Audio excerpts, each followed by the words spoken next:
Hi മക്കളെ, നമ്മൾ കാരണം ഒരാൾക്ക് സന്തോഷം കിട്ടുമെന്നുണ്ടെങ്കിൽ ആ ഒരു പ്രവൃത്തി എന്ന് പറയുന്നത് ഒരു പുണ്യപ്രവൃത്തിയാണ്. നിങ്ങളൊന്ന് ആലോചിച്ച് നോക്കി, നമ്മൾ രാവിലെ ഇങ്ങനെ നടക്കാൻ പോകുമ്പോൾ വഴിയരികിൽ നിൽക്കുന്ന ഒരു വ്യക്തിയെ നോക്കി ഗുഡ് മോർണിംഗ് എന്ന് പറഞ്ഞൊരു ബ്യൂട്ടിഫുൾ സ്മൈൽ കൊടുക്കുകയാണ്.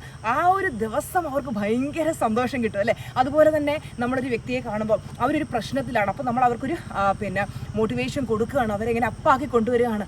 നമ്മുടെ ആ ഒരു പ്രവൃത്തി അവർക്കൊരു സന്തോഷം കൊടുക്കുകയാണ് അല്ലേ.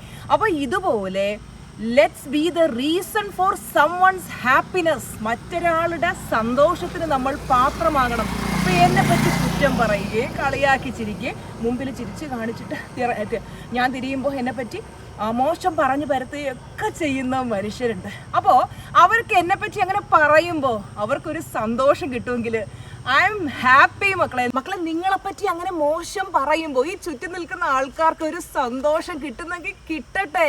Let's be the reason for someone's happiness.